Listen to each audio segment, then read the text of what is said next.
Here we are, another episode of Midas Letter RAW. I'm your host today, Ed Milewski. We mentioned yesterday James West is traveling out west. West is out west. Our co-host today again is Steve Misener, very big veteran of Bay Street. So big news today on marijuana stock, Steve. Well, big reversal leadership with Aphria. I mean, the news came out about 30 minutes ago, I believe. And, the Globe and Mail reported that they're in talks with Altria, which is, the Philip Morris, the tobacco segment, the maker of Marlboro, the biggest cigarette brand in the world. Big money. Yeah, and there's always been the belief that a lot of big multi-billion-dollar sectors of consumer products and pharma would show up in the marijuana space, and this isn't strictly rumor because it was reported by the Globe and Mail, so they must have a source.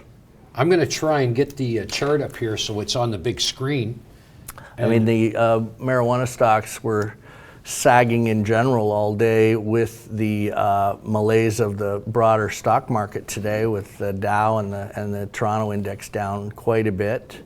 Against an interest rate backdrop and other factors, but this news on really one of the top leading large caps in the space is a game changer and is creating a great deal of spillover into the marijuana space, like kind of, they're undervalued, who's next.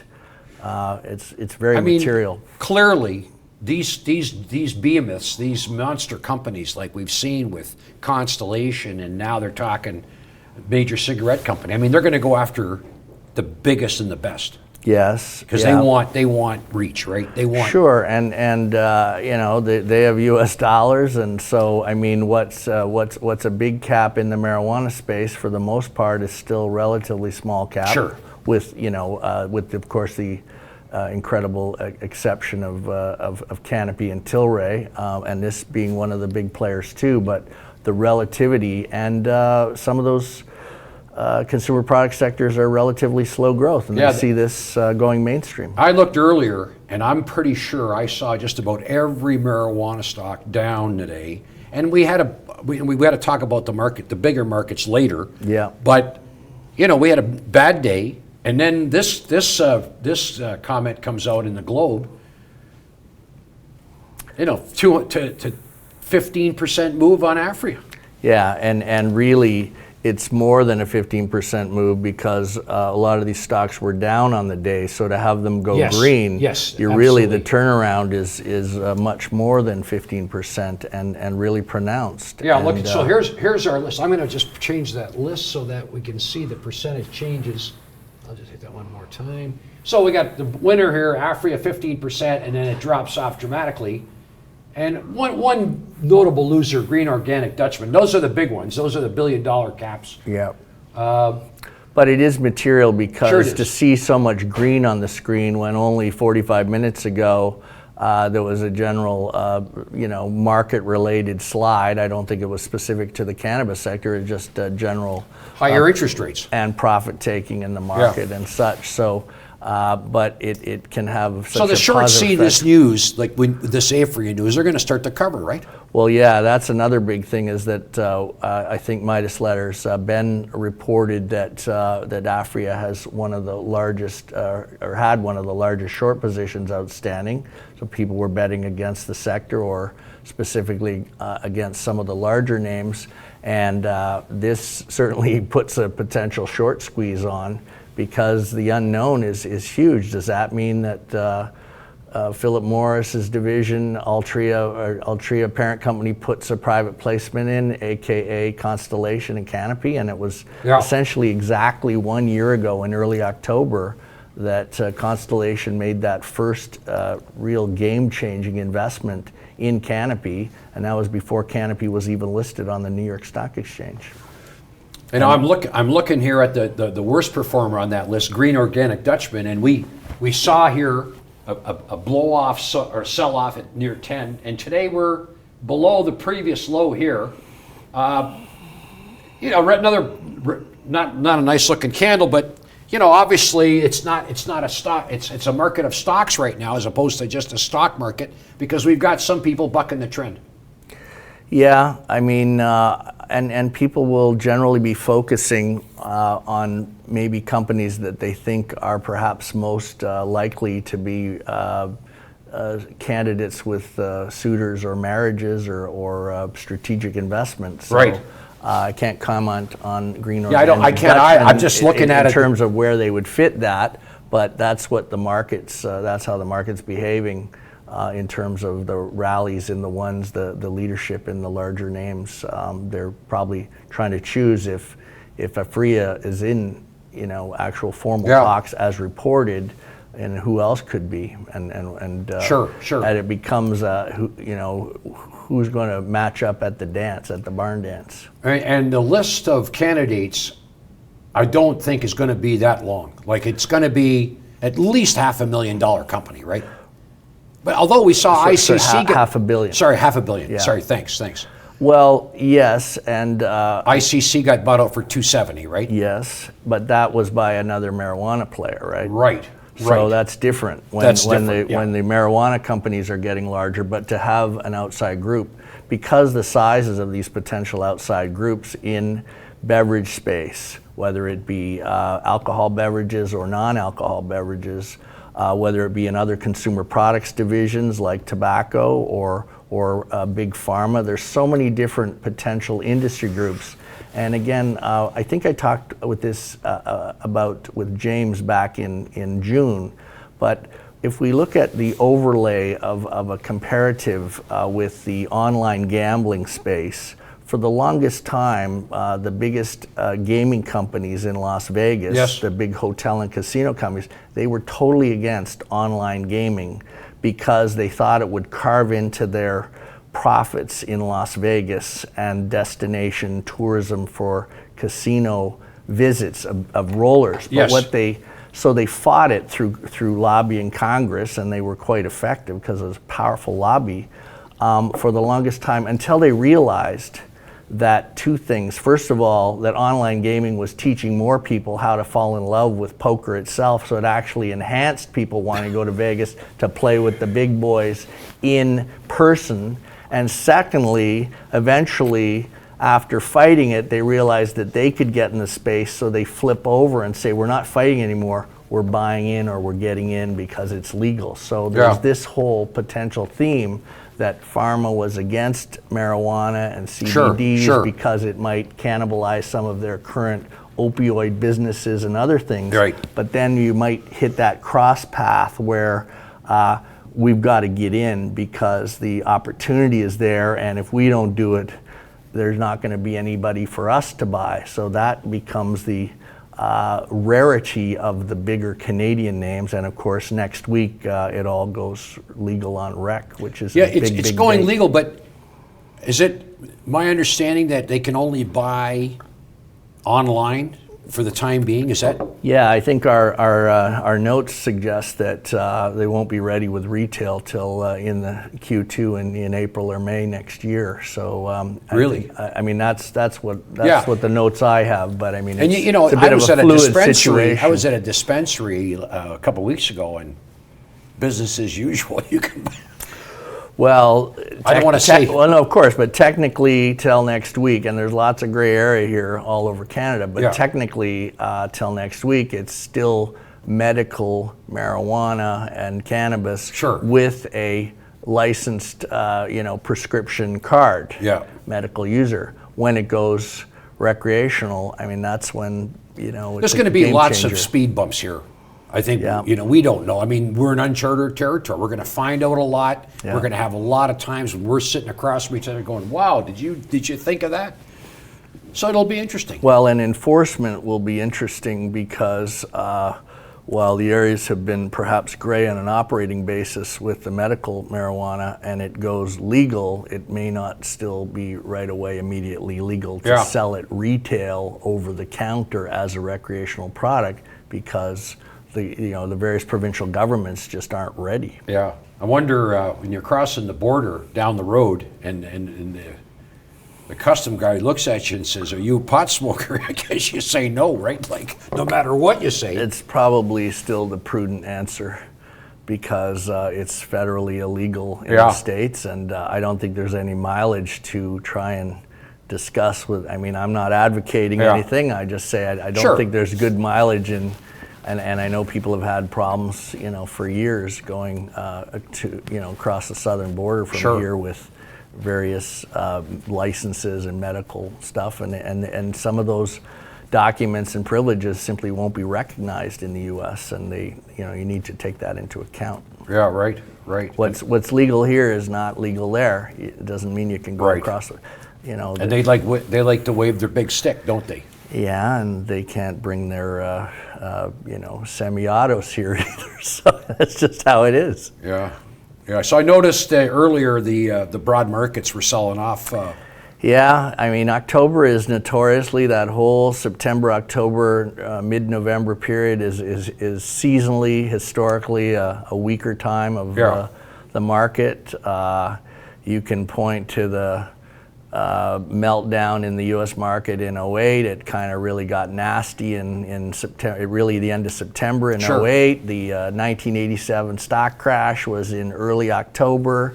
The 1929 stock crash was also October of 1929. There are many times when the market falls apart, September, October.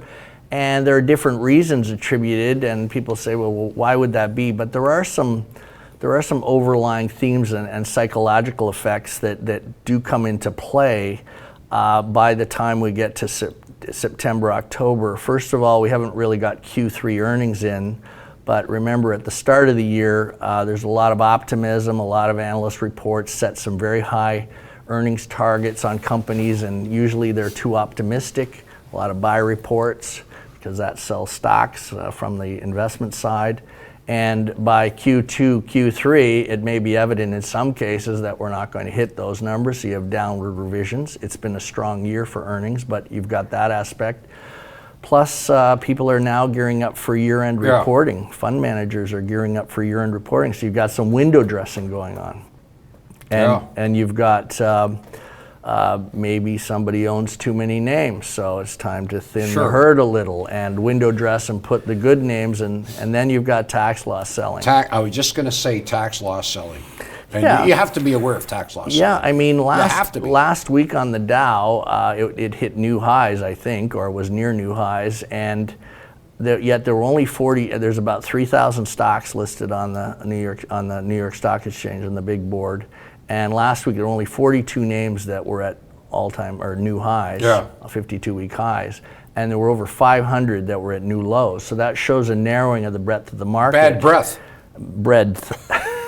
Bad breadth. Breadth, yes. Bad breadth. So there are losers in a market that's showing very high numbers on the index, because the index can be narrow. And remember, indexes have what's called survivor's bias, which means that the winners carry the indexes, which is why sometimes index investing is not a bad strategy for some retail investors. Right. Now, I think, Steve, I never told you I was going to talk about this, but I know you're a Leaf fan, and the Leafs have been on fire. Yes. And Toronto hasn't seen a team start like this, and this looks... Hey, I was born in Toronto, so we bleed blue. That's how it is. I was watching last night, and I got to tell you, this is making my eye... I mean, it's exciting. It's exciting if you like hockey, and this is fast-paced, and we're the capital of the world when it comes to hockey. I don't care what anybody says. That's true. So anyway, so great for hockey. So well, I know that as of last week or perhaps 2 weeks ago, I don't know currently, but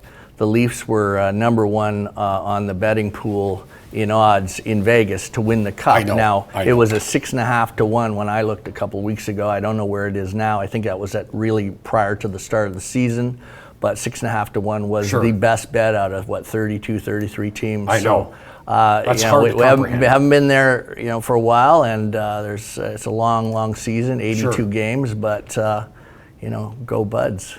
So earlier in the day, Fraser Toms, our production manager, had the opportunity to interview Bruce Linton again, who's been a guest here many times. Bruce is in top of the biggest company in the space that I can see. So let's hear what they had to say. At Canopy Growth. Hey, welcome to Midas Letter Live. I've got a hot potato here. It's Bruce Linton, who's the CEO of Canopy Growth Corp, as well as Canopy Rivers, and you are on Co-chairman the of board. Martello. That's right. Yeah, I gave up that CEO job in December. You know, it was, I thought maybe 3 was too much. So I just wanted to, time management. Have you ever done, did you take a course how to handle being the CEO of 2 publicly traded companies, or how does that work? No, so what happens is actually there are several benefits of getting older.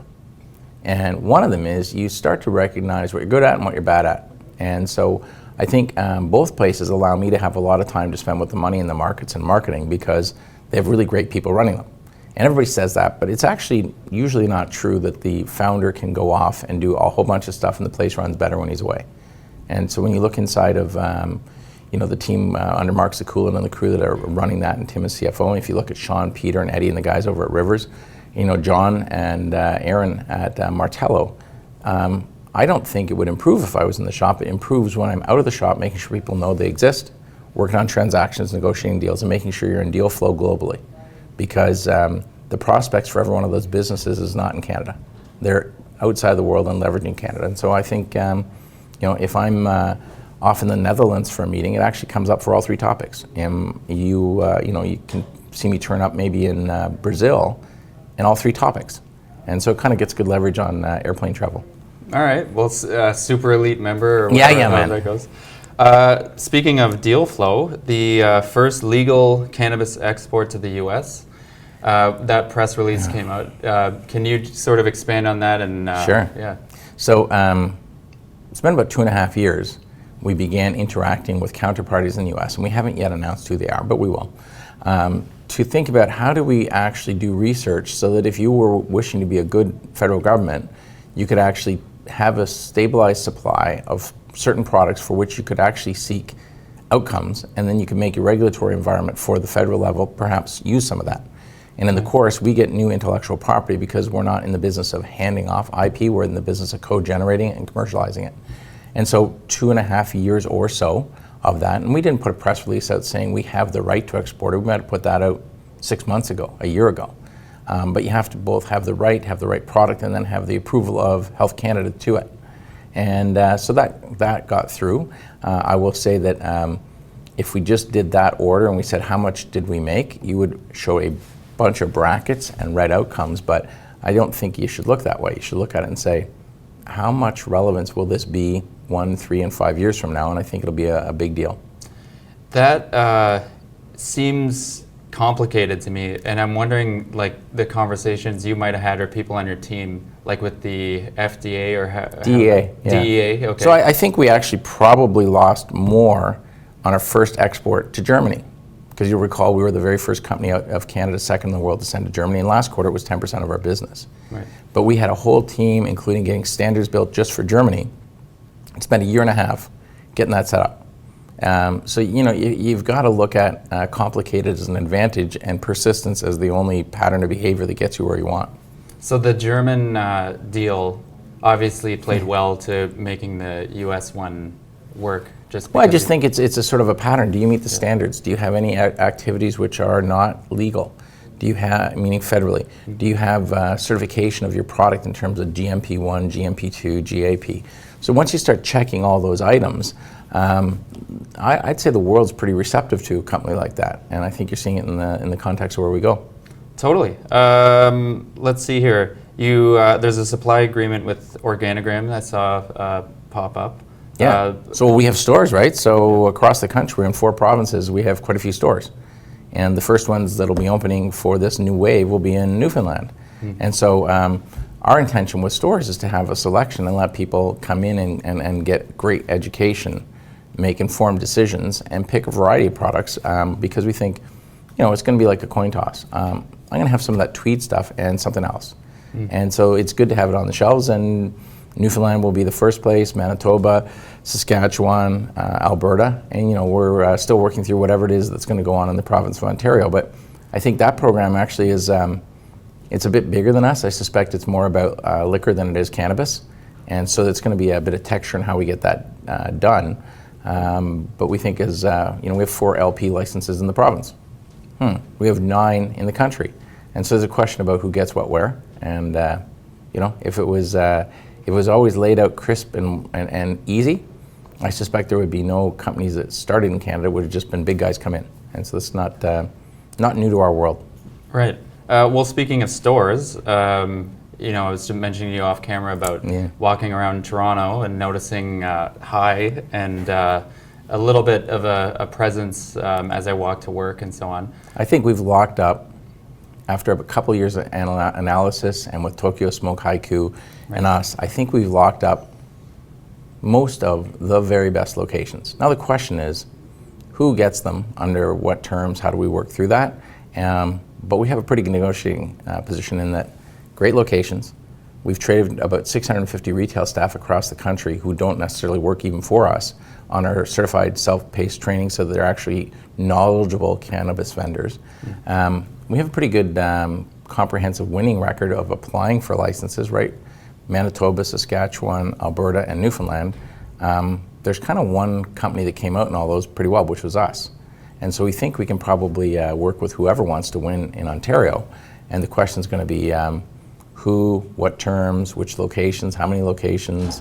And that's kind of, you want to make sure you have an advantage. And I think we have a bunch to negotiate from our side. Yeah. Well, we're getting super close to the 17th. I just wanted to know, maybe just first, what it means to you. It's been kind of a long time coming. Yeah, for me, it means, there are a lot of people who persisted way before we had the opportunity. Mm-hmm. There were a lot of people who were impatient and maybe got prison time. There were a lot of doctors who took a risk and wrote early scripts, and there were lawyers who did pro bono work. And so I think the 17th is a lot more about what led to the change than it is about a company in the context of this wave.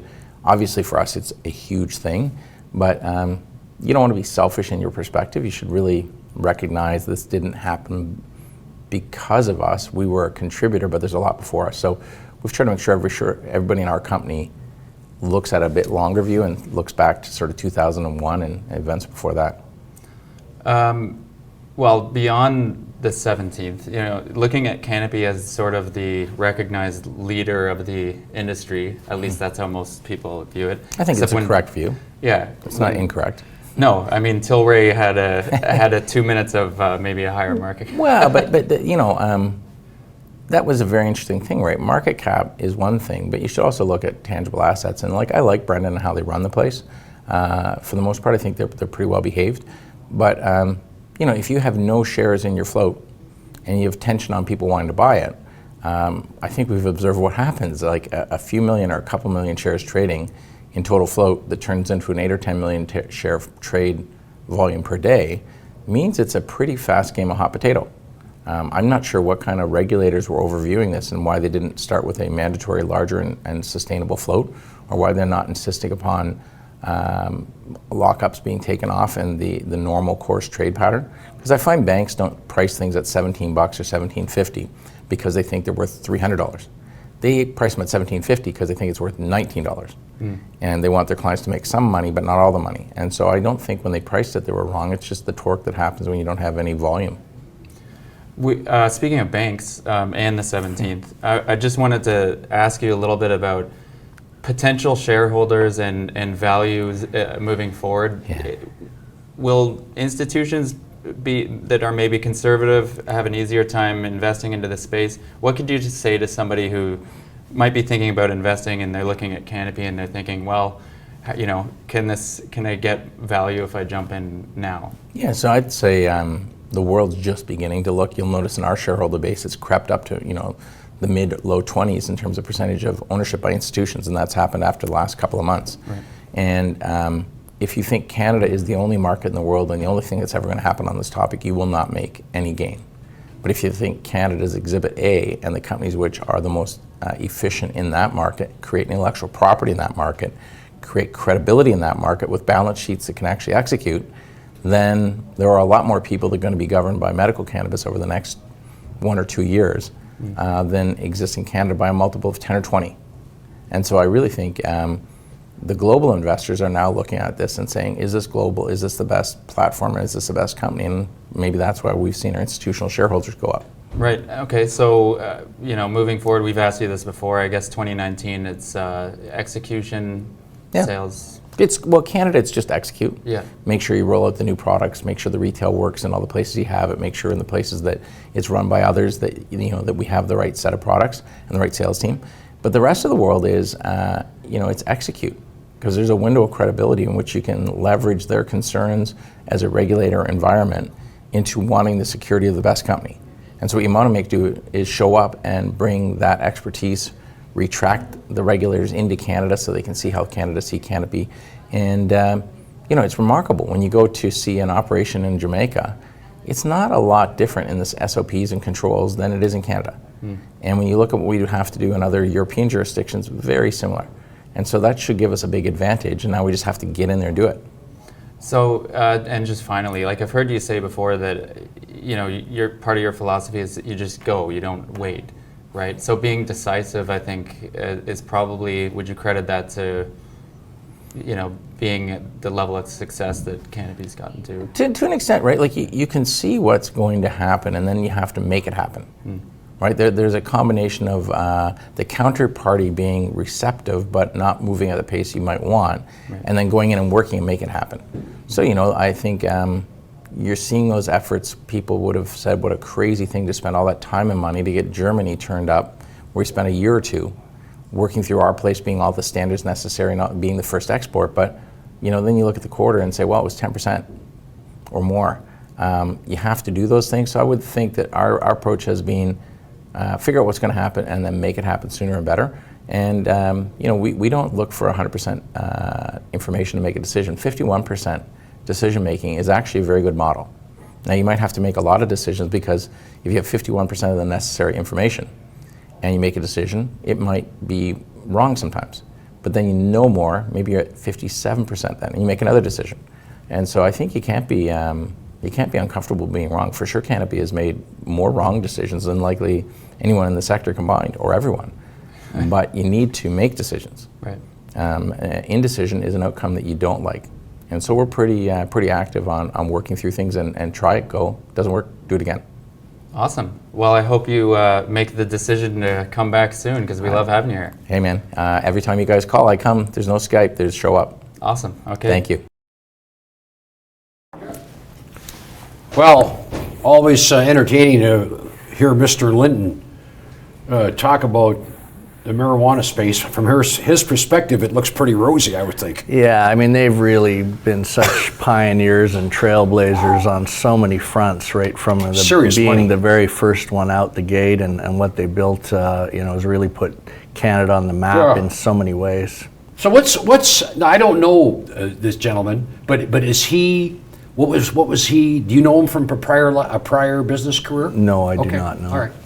Well, let's take a look at Aphria again, because that's got all the action in an otherwise very dark day. Absolutely, very brutal market today across the board, and this news couldn't be better timing for bringing confidence and buying into the cannabis space today.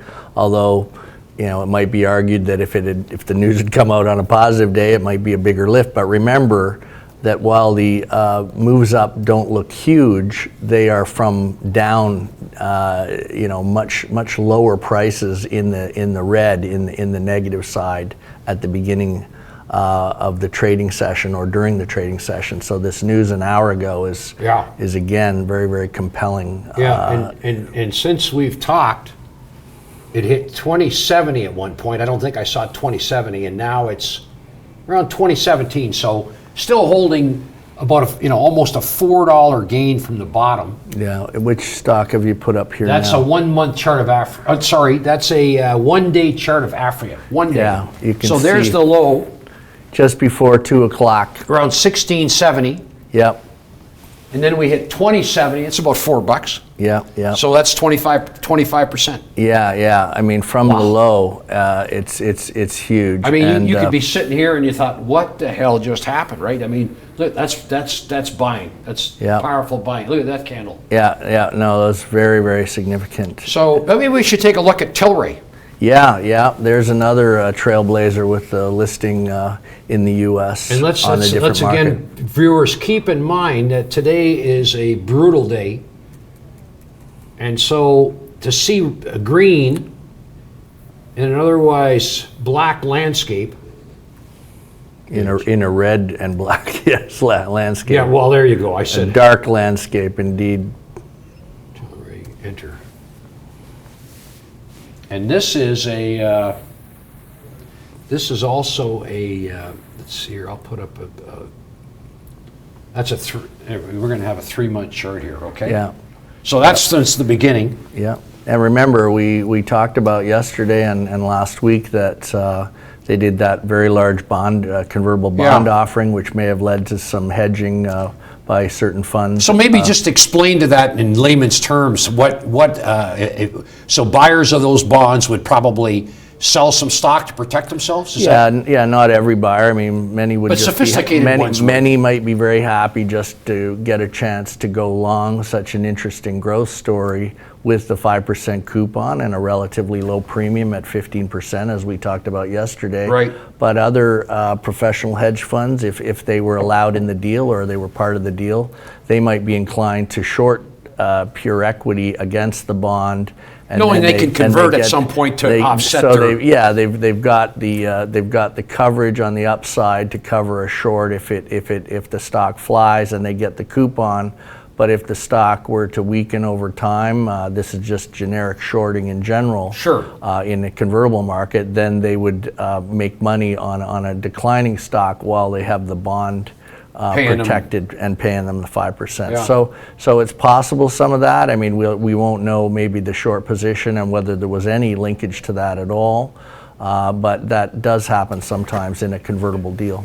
Yeah. So just look. We had this major blow off here. Major. You might say that's a 100-year flood event, and since then it hasn't been. I mean, its stock's still at a big number. It is, when you think about from the IPO, $17. Yeah, well, that's if you could have got some, yeah. Well, mere mortals couldn't have got any. You had to be. Yeah. You had to be maybe a Tiger Woods or somebody probably got some. But interesting, yeah. So, but still a positive day. Yes, and noteworthy again that it's a large cap. It's U.S. exposed. It's going to get the legalization as a Canadian operator next week. And the big news on Aphria today draws money into the sector, especially the big players, at a time when most other indices in virtually most equity sectors are down today and a big sell-off in the market. Yeah. And of course, Canopy's benefiting as well. I mean, Canopy's had a turnaround as well and is doing well today. I mean, virtually any stock that's up today or holding flatline is a big story in a difficult day in the market. Here's a 3-month picture of the Dow, Steve. Yeah. Look at the action here. This is today. Yeah. So something. I mean, did the bond market just scare the shit out of everybody today? Is that what happened? Or I guess it was coming. Well, as we said earlier, October is usually can be a negative time in the market, and there can be people saying, well, there's no reasons to stay on. But remember that even back in back in late July, the Dow was at under 24,000, I think, and it rallied over 10% to the new highs and to almost 27,000. So yeah, it's giving back heavy today. But we've seen these things happen before. Yeah, and not to say that it's not painful for all players, and it does. A sell-off like that does trigger a lot of. There's a 1-year picture of the Dow. Yeah. Look, we had a major correction back in here, right? We went from way up there down to here, and then all the way back. So. And I've looked at charts for a lot of years, and a lot of times you say, wow, this is a terrible, but we've seen it before, right? Mm-hmm. So when you see it before, you can see it again. It doesn't make it any more pleasant, No, though. it doesn't. I mean, the interesting thing is that investors never complain about volatility on the way up. They just don't like volatility on the way down. right. No one likes that. But when things gap up, like when Tilray gapped up to the high nearly 300, I mean, people didn't complain. They complained if they didn't have any stock, but no one complained if they were long the stock.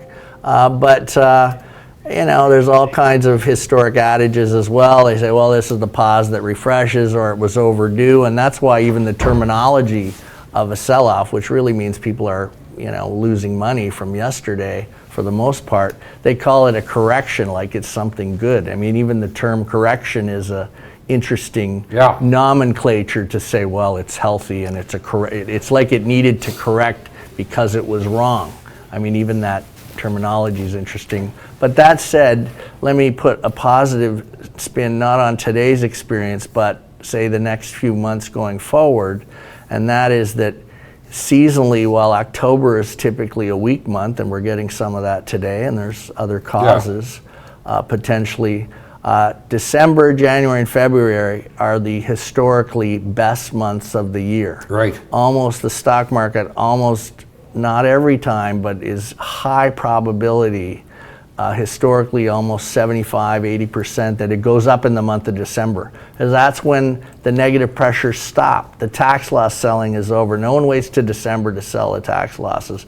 Other selling and repositioning and the window dressing is over, and people have done their portfolio rearranging. And there's also new optimism because we have a new year coming, and that means the analyst forecast will come out with that new wave of big forecast growth numbers for the economy. And the U.S. economy, notwithstanding higher rates, is still looking very strong. So probably stocks, you know, led by the U.S. will go up in December and January, but it doesn't make today. And you wonder, like you look at where we are here in Canada, and you always feel like I don't feel like we're participating like they are in the U.S. I mean, the U.S. has been flying, right?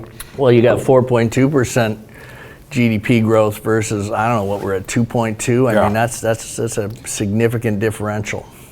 A lot of that's just like they are so much more right wing, really. When I hate to use that word, but they are, aren't they? Like they're fiscally conservative and pro-business will fit that bill, but certainly, you know, double the GDP growth is a big number, and they're at almost 50-year lows in unemployment. I mean, you're down, as we said yesterday, at 3.8%. I think unemployment. That means that's most definitions it's full employment. So that's leading to some wage gains, which is potentially inflationary and is helping drive rates higher. Remember, when interest rates go up, bond prices go down. I mean, I read that I think the number is something north of $1 trillion in the last 10 days has been taken out of the bond market.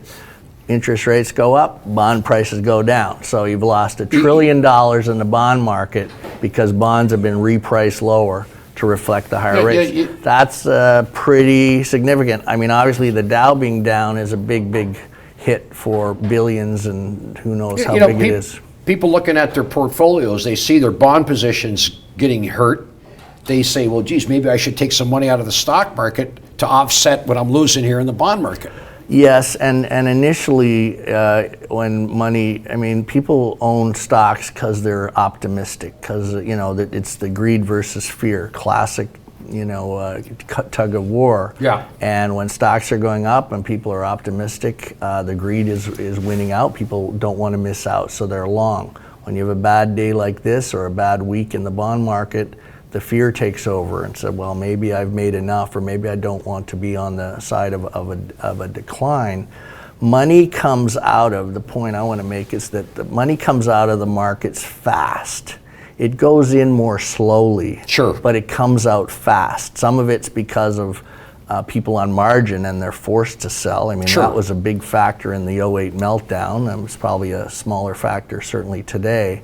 But money comes out quickly, but it doesn't go right back. It's not necessarily a switch from stocks to bonds. It goes to cash until the money catches its breath, till the investors wait till their heart palpitations slow down.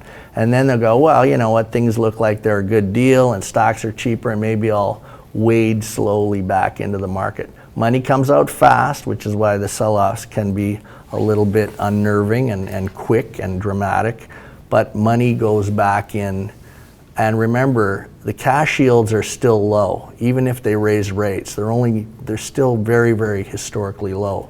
So money won't stay in cash for very long because there's no return in cash. It might preserve your value, but it doesn't, it's not an asset class to earn any money when cash yields don't even keep up with inflation. In fact, if you sit in cash too long, you not just miss out what could happen in other asset classes longer term, but you might lose money on an inflation basis after tax. So money goes to cash till it calms down, but it will migrate and gravitate back to other asset classes. And that's the bullish part. And maybe we gotta wait to December. I know you're very good with money, Steve. At least that's the impression I get. But a lot of people can't stand having money around, just having cash. But if you don't have cash, how can you take advantage of good deals that come around? And they'll always find you. Like they'll know if you've got money, they'll go see so and so. He's got money to invest in this deal, right? Well, yeah. I mean, the markets will always, especially on the financing side, et cetera, they will always be deals to looking for capital. That's an endless thing, and sometimes very hard to hold on to cash in some ways because the mindset. I mean, equity investors, by design, or maybe it's human nature, is that we're generally optimists. If you were not an optimist, you would never ever own any stocks because all stocks have issues. You can make a case this stock might be the greatest stock in the world, but you say it's overvalued, and this stock might be a terrible stock because it's down. But you can make a case to buy any stock for the most part, most of the time, but you can also make a case to not own any stock of a particular company, but we're wired to be optimistic. We're wired to think about the upside, and that is what brings money back to the equity markets. I'm going to just make a point here on this one. TerrAscend Corp. I don't know much about this, but it sort of caught my eye. Today it's up $1.52 to $16.60. I think there's about 80 million or 90 million shares outstanding, so 800 or 900 million market cap, somewhere in there. But I don't know, does anybody back in the control tower there, have we interviewed this company, TerrAscend? Because it's in the small cap space here. No. We have not. We have not. Okay, so it's probably one we should try and get management in here. It just seems to be on a exponential curve here, doesn't it? Look at this move today. You didn't even grab the easy, low-hanging pun there, Ed. TerrAscend is on a tear. Come on, that was hanging right over the plate. I thought you were going to swing at it. Tear is on a tear. There you go. I'm too busy trying to host this show. It's a lot easier sitting over there, to be honest with you. Anyway, so yeah, we got to try and get these people on here. So there's one that's moving, but I noticed on this page, the small cap page, the index, it's down 7%. No, sorry, it's down 7 points, 0.5%. So neither here nor there. Mm-hmm. But we got basically like a lot of companies unchanged, like small moves, neither here nor there. But we got the one big TerrAscend, Well, that's certainly helping to keep the index in much better shape because of its leadership and a heavy, almost $1 billion market cap. And didn't you say yesterday that, and this may be one of the reasons why this Dow's getting hit, is that when the breadth starts to really narrow, people are starting to look like from side to side. Yeah, sometimes the indices can mask some of what's going on in the underlying market. And in the last week or so, last week when the Dow was hovering around the new highs, it was very bullish sentiment. It's amazing to have that last week and then have this sell-off so profound. But against that, there were only 42 new highs on the Dow on one of their big days last week, but there were 500 new lows, and there's 3,000 names on the Dow. Wow. So now some of that's double counted because you have some ETFs that might Sure, be counting sure. the underlying individual securities in a particular sector that might be weak. So there is some double counting when the underlying stocks go down, the ETFs related to those stocks certainly go down, but still 500 new lows and 42 new highs suggest a narrowing of the market, again focusing on the largest caps that are carrying the weight of the index. Now the Dow is really the narrowest stock indice in the world, even though people take great note of it. It's only 30 names, and that makes it very narrow in its own right. But it also then illustrates that when you have a big number hitting lows, but a small number hitting highs, that there is some inherently greater risk to the market, because those leaders become fewer names, and they need to continue to carry the weight of the index. And obviously today... Yeah, that's amazing, like 500 new lows and only 40 highs. And that's out of 3,000 quotes. Yeah, the Dow's now down 750. Yeah. That's a further erosion, almost 2.8% now. Bit of a rout. I'd say Yeah. the rout is on. I mean, it can change. By the way, James is out, and I know he's visiting with Patriot One. Do you know much about Patriot One, the security company? Yeah, not a lot fresh on it, but I know it's been a real winner, and they're building some great technology to help make public places safer in the United States with screening and in hotels and places like that. I'm going to put up the chart because I noticed today. There you go. And I'm going to put up let's put up a 3-month. There we go. So look at this move here. Look at. And we were talking about it, and I said, back on the show with James, that you break this area in here, it's like a bit of a breakout. Yeah. Well, there you go. And here it is today. It hit 265. Yeah. And if you look back, it's not obvious on that chart, but if you put up a 1-year chart, which is going to come up here in a minute, there you go. This very, very similar to the move up here. Yeah. So I don't want to say it's a double top, but No. And the thing about technical analysis, it's just a tool. It's not. It is. It's not. It's not. Yeah, and if you go back to the other chart, I don't know. Is our pointer working for the audience or not? Yeah. If you stand, I think you need to stand though to do it level. Really? Okay, it's not going to come up. All right. Well. It's what you look. I was just looking at the that flat spot through there before the big spike. No. The fact that you can see higher highs in that uptrend, that was setting up a in here a good foundation. In there, the bottom, you see it across the bottom. You see higher highs, higher lows. No, not higher lows. Higher lows. Absolutely. Higher lows. Higher lows. Yeah. No, that's what you look for. And that was building a nice base to suggest. Yeah. And then, obviously right in here, you could have jumped in at $1 Yeah. and picked up a nice 25%. I mean, we don't know what's going on, but in terms of the company, but it sometimes doesn't take on these smaller cap names. Sometimes you just get new attention and new investors, and they can, if they're big money, they can drive stock. Yeah. Especially in a market like today, this is so significant. Yeah, I know. I'm pretty sure they've got technology that if someone walks into a hotel room or a hotel building, and they go through this screen, they'll be able to tell whether they're carrying metal.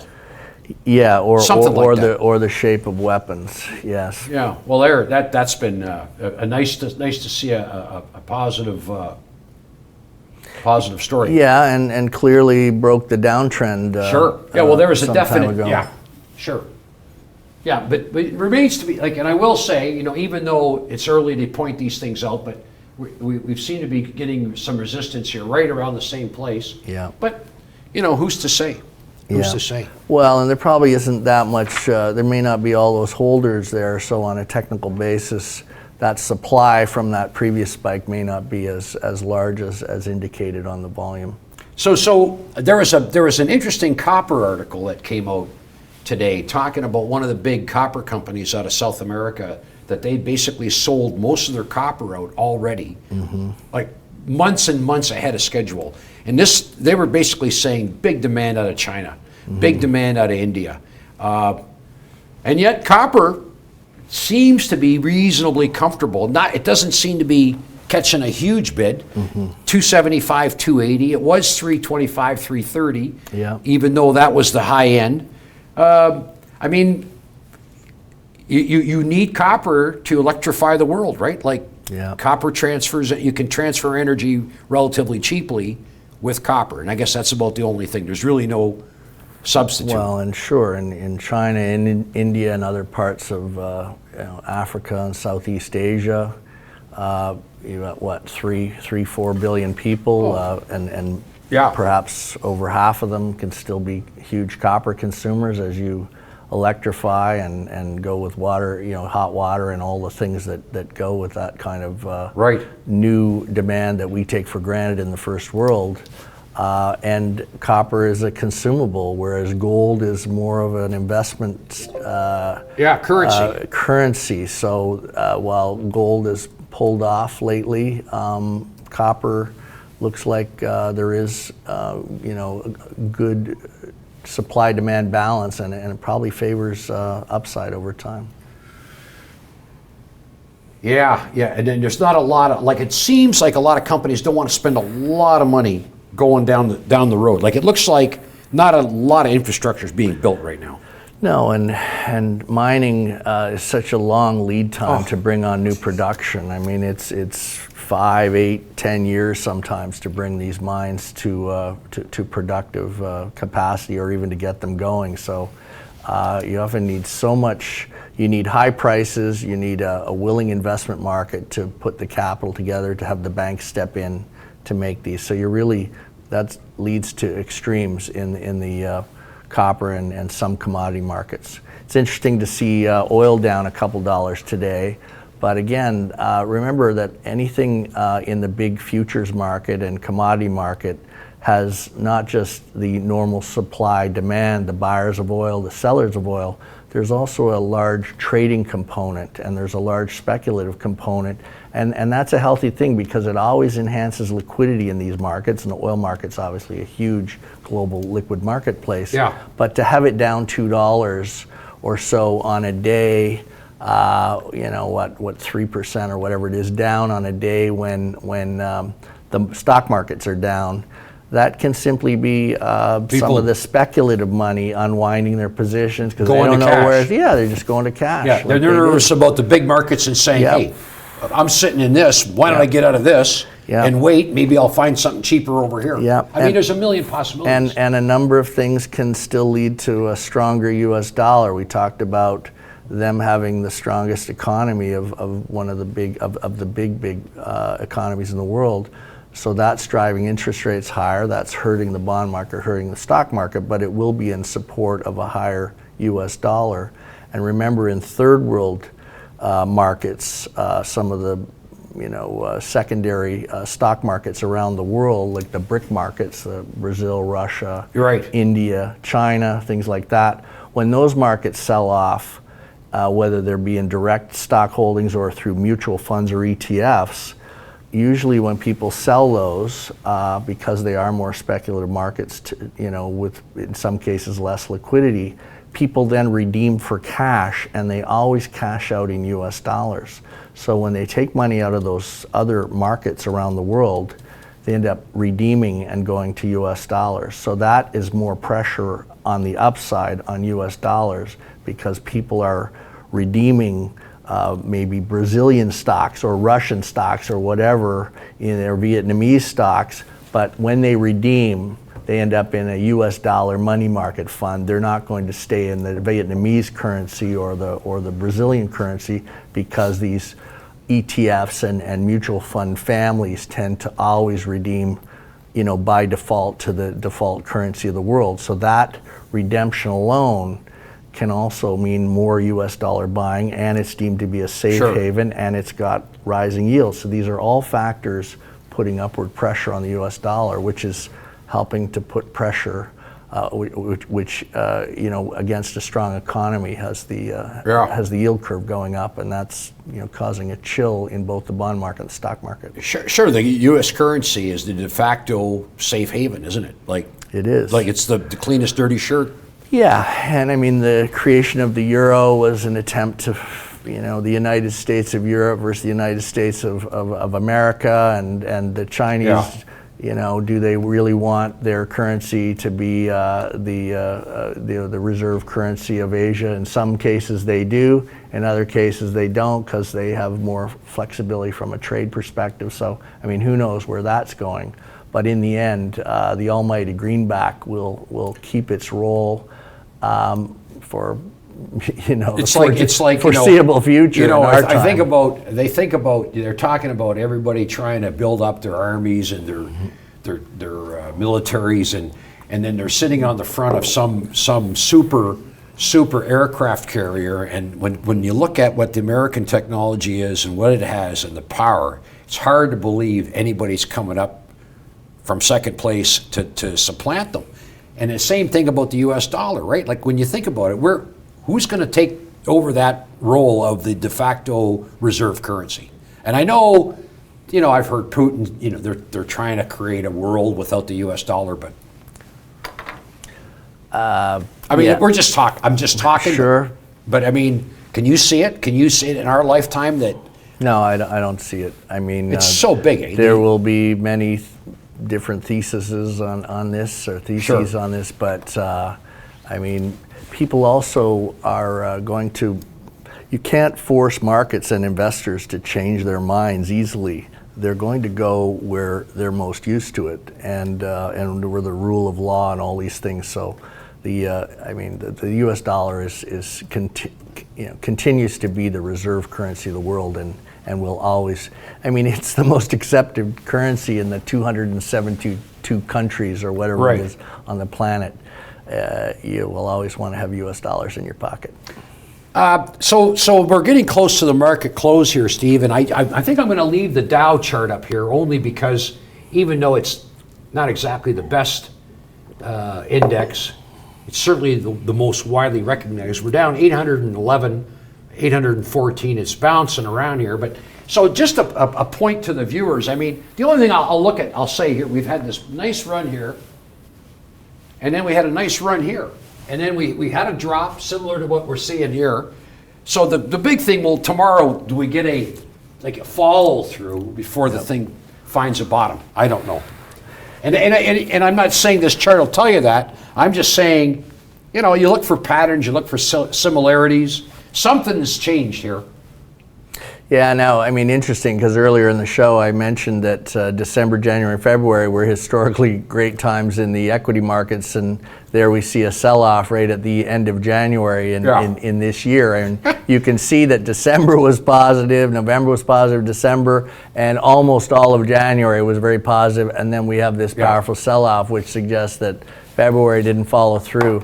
Quite frankly, I'll have to go and review a little to recall exactly what some of the catalysts may have been that caused the big sell-off. But it is also a condition of sharp runoffs that there is profit taking. You're deleveraging some of the margin accounts, a whole bunch of factors. But I'd have to review a little bit to put fingers on exactly what might have been the chill in the market at that time. The other thing I'd like to point out to the viewers is that we had a major support in here, which led to this major league run up. Now, if this ever gets breached to the downside, batten down the hatches. That's my comment. Of course, that's so far away, but anything can or will happen. And the markets. History repeats itself, but it's more about rhyming, isn't it? Like, it doesn't always happen the same way. It never does. And as soon as you think it's going to happen again this way, it fools you.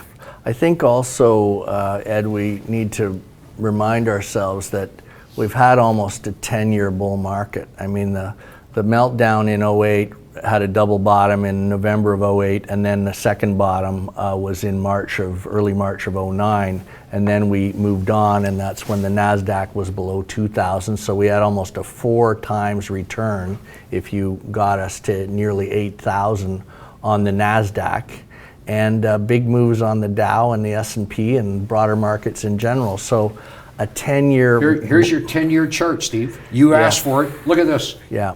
Look at this. This is the bottom back here in early 2008. Or 9. Is it 8? That might be 9. Sure, yeah. I can't. I I'm think, so old I can't read it.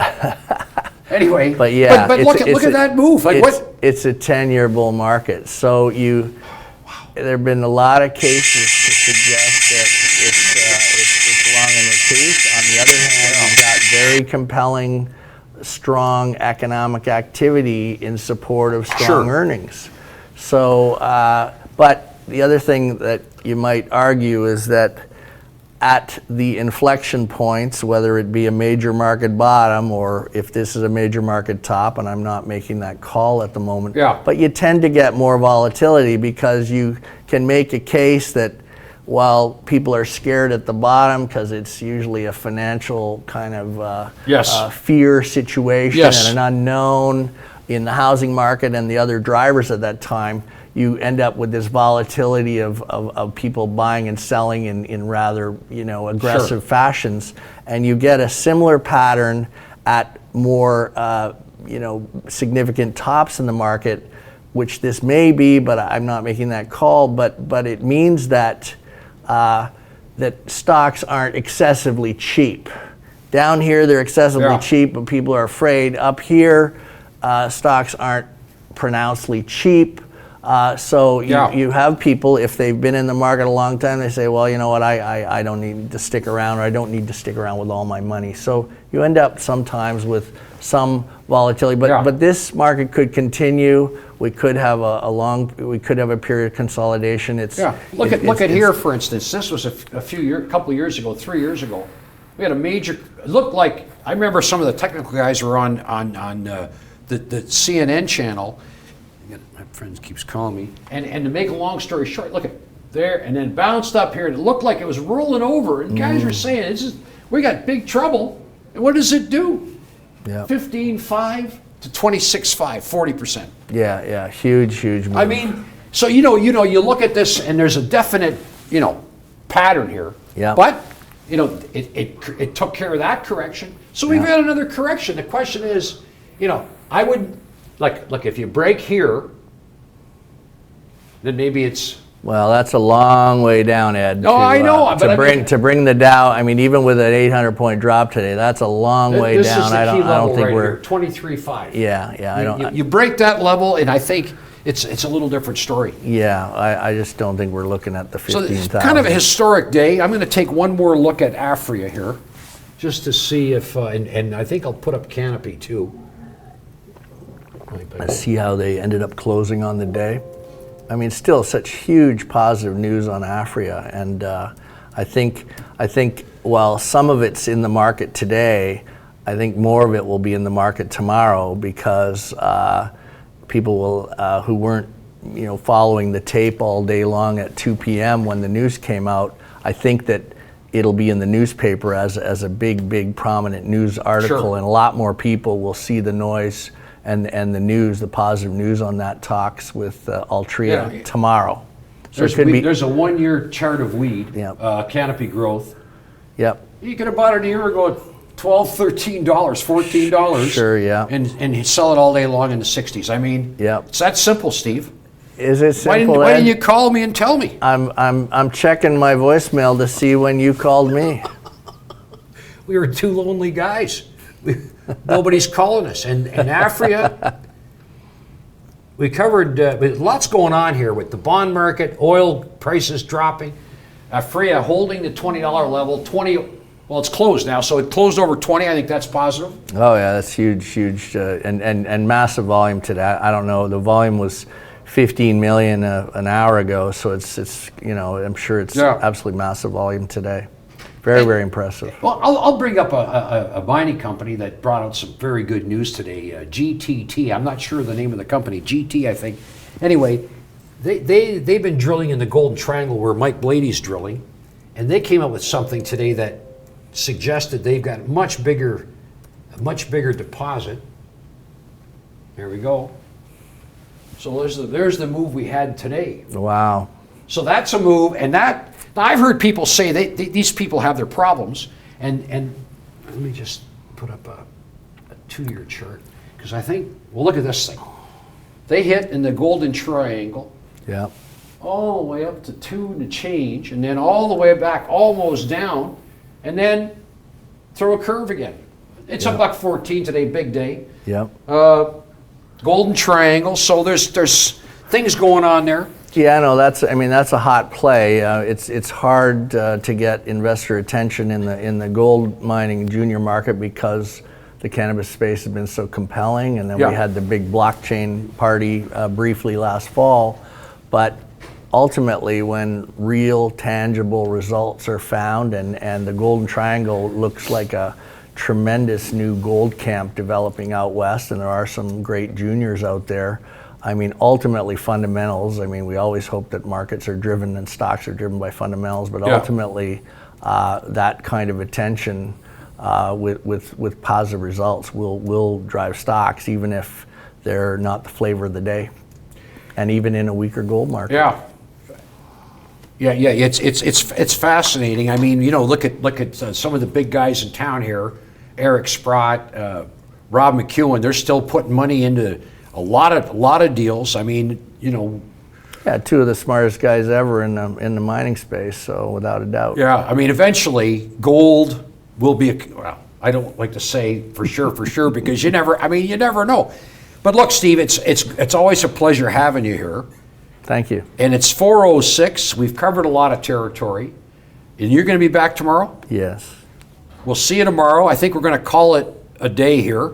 Yeah. And be interesting to see what Aphria does tomorrow and some of these other names. And hopefully the Dow bounces. Yeah, hopefully we get some kind of bounce out of the market tomorrow. Maybe we'll take a closer look at that bond market. Yeah, absolutely. Okay. Steve, thanks a lot. That's it, folks. Thanks for joining us. And subscribe. Thank you, sir.